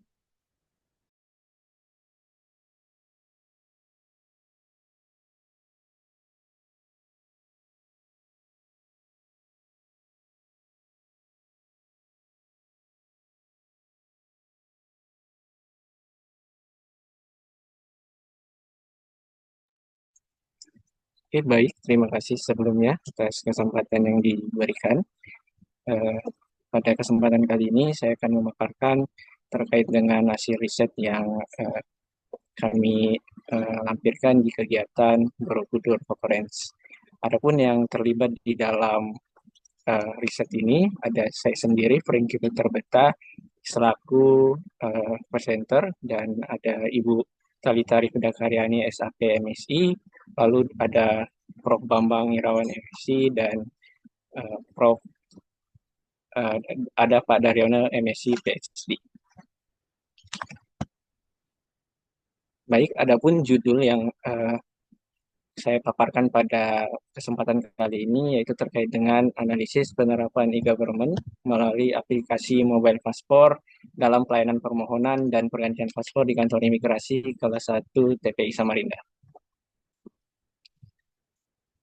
Selanjutnya ada pun 3 hal yang melatar belakangi atau menjadi dasar dari adanya riset ini, yaitu pertama terkait dengan adanya kebijakan transformasi pelayanan publik, yang dimana di dalam kebijakan transformasi pelayanan publik ini pemerintah dituntut untuk mampu memberikan pelayanan publik yang sesuai dengan prinsip-prinsip pelayanan publik, yaitu sederhana, partisipatif, akuntabel, berkelanjutan, dan berkeadilan, yang juga tercantum di dalam Permen Pan RB nomor 15 tahun 2014.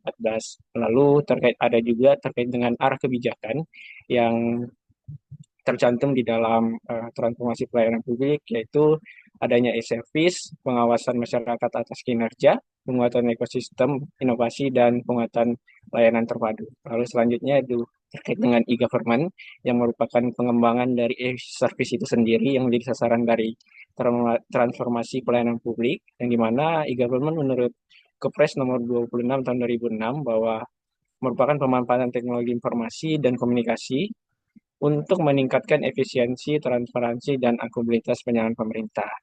Dan sehingga ada juga yang terakhir yaitu aplikasi mobile paspor yang menjadi salah satu dari pengaplikasian konsep e-government di sektor pemerintahan atau tepatnya di kantor imigrasi Kota Samarinda.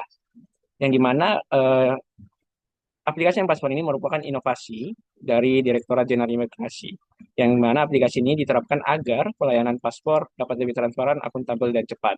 Namun ternyata di dalam proses penerapannya itu ditemukan beberapa kendala yang berasal dari keluhan-keluhan masyarakat seperti kendala sistem, lalu banyak dari masyarakat yang tidak paham atau tidak tahu terkait dengan adanya aplikasi sehingga menghambat proses dari implementasinya. Lalu adapun hasil dari pada penelitian ini adalah aplikasi paspor merupakan aplikasi yang digunakan untuk mengajukan permohonan paspor baru maupun penggantian paspor secara online. Tujuan dari adanya aplikasi paspor ini untuk mempermudah permohonan dalam mendaftar serta mengumpulkan berkas. Yang di dalamnya dilakukan secara manual dengan data yang di sebelumnya itu dilakukan secara manual dengan datang ke kantor imigrasi. Sehingga melalui aplikasi paspor ini para pemohon dapat mengakses layanan keimigrasian dimanapun dan kapanpun. Selanjutnya, paspor sendiri hadir untuk meningkatkan pelayanan jauh lebih transparan, cepat, dan akuntabel. Implementasi paspor sendiri pertama kali dilaksanakan uji cobanya yaitu pada tanggal 4 Januari 2022 di beberapa kantor imigrasi yang ada di Indonesia. Namun dalam prosesnya ditemukan beberapa kendala yang sedikit menghambat dari penerapan aplikasi, sehingga melalui riset ini atau penelitian ini, peneliti mencoba menggali berdasarkan teori dari Indrajit yang ada di dalam Anrises et al. 2023, yaitu berdasarkan elemen-elemen sukses pengembangan e-government, yaitu support, capacity, dan value. Masuk ke elemennya, yaitu ada yang pertama, yaitu elemen pertama atau terkait dengan dukungan. Ada dua hal yang kemudian dikembangkan dari penelitian ini yang dikembangkan oleh peneliti, yaitu bagaimana komitmen kantor imigrasi kelas 1 TPI Samarinda dalam menerapkan M-Paspor, dan juga bagaimana sosialisasi yang dilaksanakan oleh kantor imigrasi kelas 1 TPI Samarinda. Untuk komitmen sendiri daripada kantor imigrasi Kota Samarinda, baik itu pegawai maupun pimpinan, menunjukkan komitmen yang sangat besar. Hal ini ditandai dengan segala pelayanan itu telah mewajibkan untuk melaksanakan pelayanannya melalui aplikasi M-Paspor, yang itu juga selaras dengan surat Direktur Lalu Lintas Keimigrasian yang dikeluarkan pada tanggal 21 Januari dengan nomor IMI.2.01.4.000331, dan juga sejalan dengan surat Lalu Lintas Keimigrasian yang dikeluarkan tanggal 18 Februari dengan nomor IMI.2.01.01/4.07000 yang ditetapkan tanggal 18 Februari perihal tindak lanjut implementasi dan kebijakan pelaksanaan paspor pada kantor imigrasi. Lalu berkaitan dengan sosialisasi, telah dilaksanakan sosialisasi yang cukup masif di kantor imigrasi kelas 1 Samarinda untuk memperkenalkan aplikasi ini, terutama dengan memanfaatkan fasilitas-fasilitas media sosial yang dimiliki. Juga kantor imigrasi bekerjasama dengan Radio Republik Indonesia yang ada di Kota Samarinda untuk mempromosikan kepada masyarakat. Selanjutnya yaitu berkaitan dengan elemen capacity atau kemampuan yang harus dimiliki oleh kantor imigrasi Kota Samarinda sebelum menerapkan M-Paspor ini di kantor imigrasi. Ada yang pertama yaitu terkait dengan sumber daya finansial.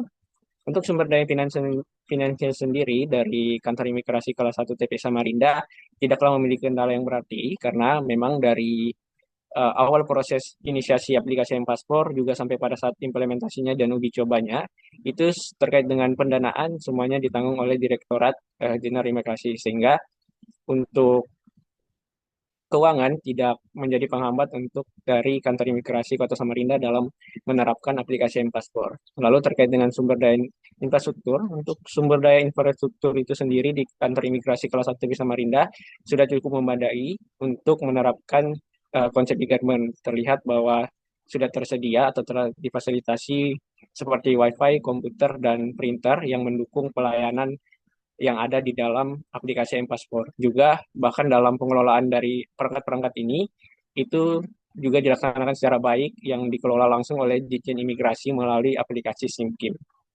Lalu terkait dengan sumber daya manusia. Untuk sumber daya manusia itu sendiri merupakan hal yang penting, karena sumber daya manusia menjadi hal yang diperlukan agar pengelolaan konsep e-government dapat selaras dengan tujuan yang ingin dicapai. Dan untuk di kantor imigrasi kelas 1 TPI Samarinda sendiri, dari segi sumber daya manusia sudah cukup sangat baik.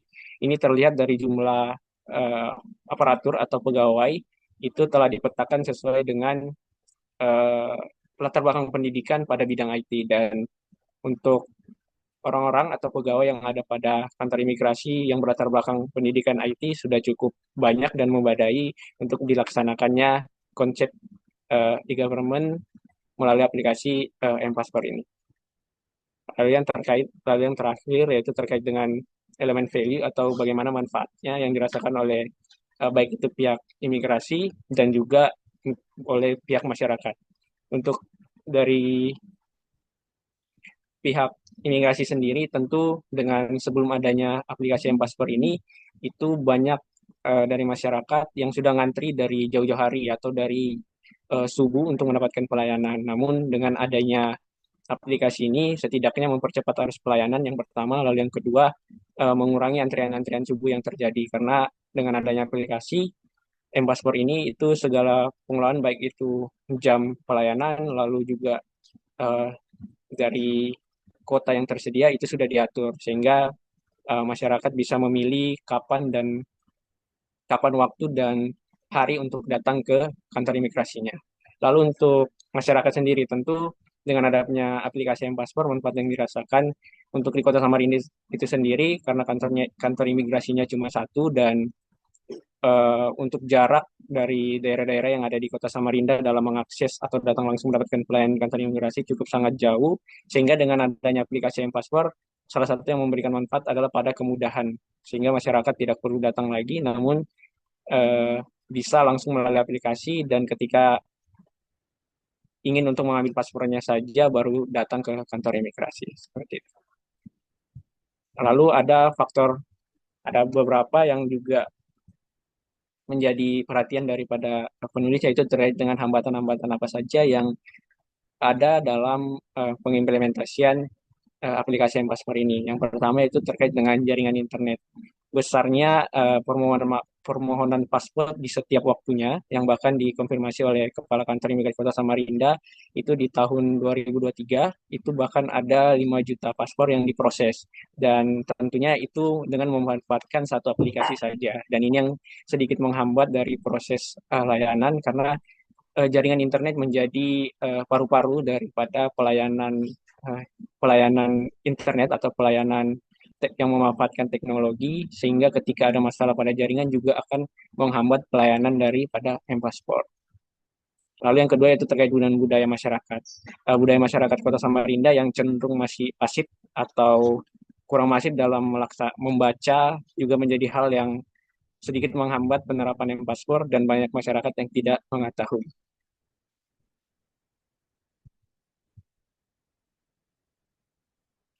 Lalu mungkin yang terakhir yaitu terkait dengan rekomendasi yang penulis dapat berikan kepada kantor imigrasi selaku pengelola dari baik itu kantor imigrasi maupun di Direktorat Jenderal Imigrasi selaku pengelola dari aplikasi, yaitu pertama, segera menindaklanjuti kesulitan untuk melakukan pendaftaran awal akun karena tidak sedikit masyarakat yang memiliki kebingungan pada saat pertama kali menggunakan aplikasi M-Paspor. Dan yang kedua, harus ada pelatihan khusus terhadap pegawai di kantor imigrasi kelas 1 di Samarinda dalam pengolahan aplikasi M-Paspor. Salah satunya melalui pelatihan workshop, bimbingan teknik yang hasilnya diharapkan dapat membantu dan menjawab permasalahan pengguna ketika mengalami kendala dan menggunakan aplikasi M-Paspor. Lalu yang ketiga yaitu harus dilaksanakan lagi sosialisasi berkala dengan metode yang bisa dijangkau oleh masyarakat secara keseluruhan, terutama yang sifatnya tatap muka, agar masyarakat yang jauh dari kota dapat mengetahui keberadaan aplikasi M-Paspor. Dari segi konten dan fitur, pada aplikasi M-Paspor diharapkan ada peningkatan pembaruan informasi yang diberikan kepada masyarakat atau pengguna aplikasi. Lalu yang kelima, dilibatkannya masyarakat dalam penerapan aplikasi M-Paspor melalui fitur-fitur pengaduan sehingga dapat membantu menyelesaikan masalah maupun hambatan saat pengaplikasian M-Paspor. Yang keenam, perlu adanya upaya dalam meningkatkan kualitas software yang digunakan pada aplikasi M-Paspor agar pelayanan bisa lebih efektif dan efisien. Lalu yang ketujuh, harus ada upaya dalam mengubah pola pikir masyarakat terkait dengan adanya perubahan pelayanan dari sistem manual ke online. Bahwa dengan adanya aplikasi M-Paspor, pelayanan pengeluaran paspor menjadi lebih cepat.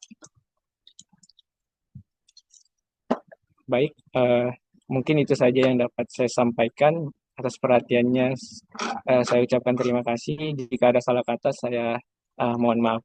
Saya kembalikan ke moderator. Oke, terima kasih Mas Franky untuk paparannya. Pas ini 10 menit. Mas Franky menjelaskan tentang bagaimana analisis dari masing-masing elemen kunci ya, keberhasilan dari e-government. Jadi ada 3 ya.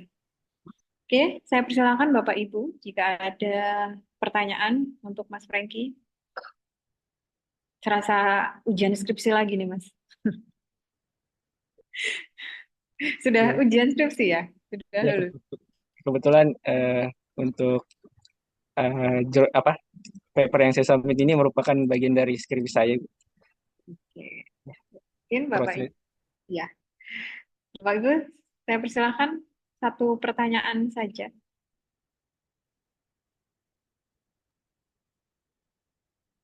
Silakan. Izin, Mbak. Oke, saya persilakan Ibu Fitri. Ya, izin Mas Franky mungkin terkait dengan yang saat ini sedang marak terkait dengan diretasnya PDN.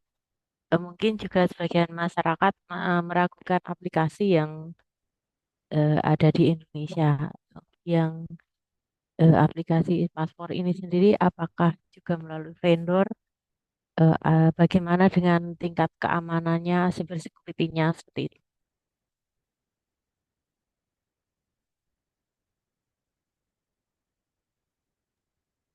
Oke, silakan bisa dijawab, Mas Franky. Baik Ibu, terima kasih atas pertanyaannya. Saya izin menjawab. Eh, Sependek pemahaman saya terkait dengan bagaimana pengelolaan aplikasi, tentu untuk pengelolaan aplikasi sendiri itu menjadi tanggung jawab penuh ya daripada Direktorat Jenderal Imigrasi Republik Indonesia yang menginisiasi juga menciptakan aplikasi ini. Dan untuk di kantor imigrasi sendiri atau yang ada di daerah, terutama di Kota Samarinda sebagai perpanjangan tangan eh, daripada Direktorat Jenderal Imigrasi itu sendiri. Dan terkait dengan keamanan, untuk keamanan sendiri, pada saat saya penelitian di lapangan itu juga menjadi bagian dari pertanyaan saya. Terlebih lagi bahwa aplikasi ini kan terkesan baru, Ibu, dan tentu dalam pengaplikasiannya masih diketemukan kendala-kendala. Bahkan kendalanya terkait dengan error itu masih sering dihadapi. Dan untuk keamanan sendiri dari pihak kantor imigrasi itu mengatakan untuk keamanan itu eh, menjadi tanggung jawab dari Direktorat Jenderal Imigrasi melalui dengan memanfaatkan teknologi yang namanya aplikasi SIM-KIM atau Sistem Informasi Manajemen Keimigrasian. Dan itu pada saat itu yang menjadi jaminan mereka bahwa aplikasi ini itu aman digunakan karena dalam juga kan kita melaksanakan nama pembayaran ya Bu ya.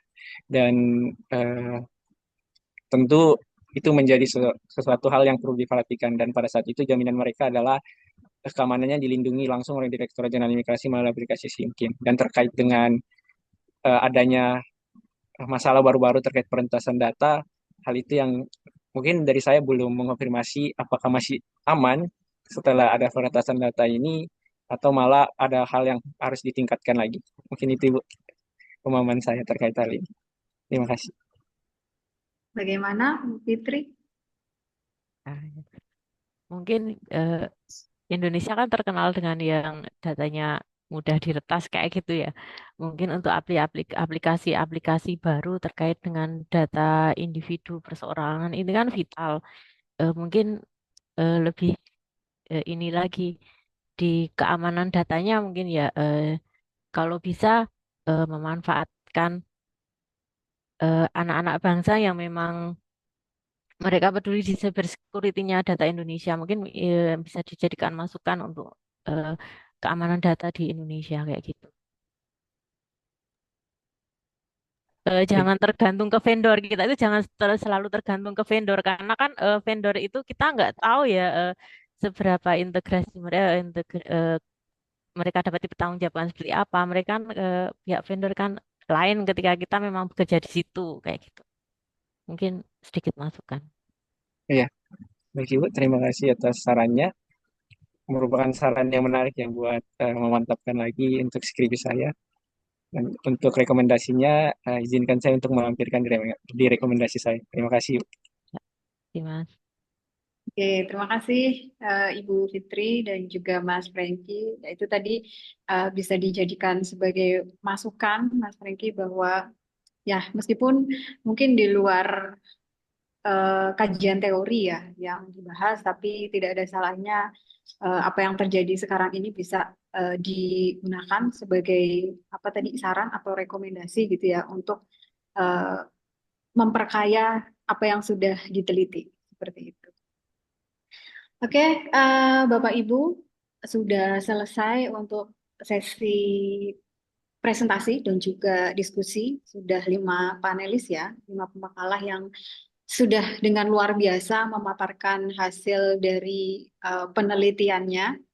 Tadi ada Ibu Nur Fadilah menjelaskan bagaimana political bargaining tawar-menawar seperti itu ya. Ada dinamika dalam bagaimana kondisi ataupun ya kondisi otonomi daerah, pemerintahan daerah di sana terkait dengan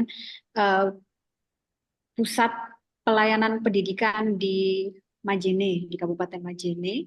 Kemudian tadi ada Ibu Sri Astuti dan juga Ibu Putri, ada Bapak Fajri Maulana tadi menjelaskan terkait dengan bagaimana manajemen pengelolaan dari persampahan seperti itu ya. Tadi di Kabupaten Sleman, Yogyakarta, bagaimana sebaiknya memformulasikan kolaboratif governance dan juga sustainability strategi terkait dengan manajemen persampahan tadi. Kemudian ada Ibu Fitri dan juga Ibu Istiana Hermawati tadi juga memaparkan hasil penelitiannya bagaimana terkait dengan bahwa kinerja itu bisa mempengaruhi meningkatkan indeks profesionalitas ASN di Kabupaten Magelang. Kemudian yang keempat ada Bapak Saiful Bahri dan Bapak Dr. Sugianto tadi menjelaskan bagaimana struktur pemerintahan yang ditulis begitu ya oleh Muhammad Hatta. Tadi ada 3 struktur pemerintahan. Kemudian yang terakhir tadi ada Mas Franky terkait dengan bagaimana analisis kunci keberhasilan dari pemanfaatan M-Passport ya, mobile passport di TPI Samarinda. Ada 3 tadi terkait dengan dukungan, kemampuan, dan juga manfaat yang diperoleh baik oleh kantor imigrasinya maupun oleh masyarakat, terutama berkaitan dengan percepatan pelayanan. Seperti itu, Bapak Ibu, sudah selesai untuk sesi panel untuk room 1. Sebagai info tambahan, nanti Bapak Ibu bisa dipersilakan untuk join kembali di room Zoom yang utama jam 1 siang untuk penutupan. Nanti kalau memang ada informasi, perubahan informasi atau informasi tambahan akan disampaikan di grup WhatsApp. Seperti itu. Terima kasih Bapak Ibu dan semoga apa yang kita laksanakan hari ini bisa bermanfaat untuk semua. Terima kasih untuk partisipasinya juga di BCPA kelima ini yang dilaksanakan oleh Universitas Tidar Magelang. Saya undur diri, mohon maaf apabila terdapat ketidakmaksimalan dan juga ketidaksempurnaan dalam memoderatori sesi panel kali ini. Saya undur diri, terima kasih banyak. Assalamualaikum warahmatullahi wabarakatuh. Waalaikumsalam warahmatullahi wabarakatuh. Makasih Mbak Yuni. Terima kasih Bapak. Makasih Mbak Fitri. Makasih Mbak Terima kasih, Mas. Nurfadila, Terima kasih semua. Mbak Triana, Ibu Astuti, Mas Fajri, semuanya terima kasih. Izin live ya. Assalamualaikum warahmatullahi wabarakatuh.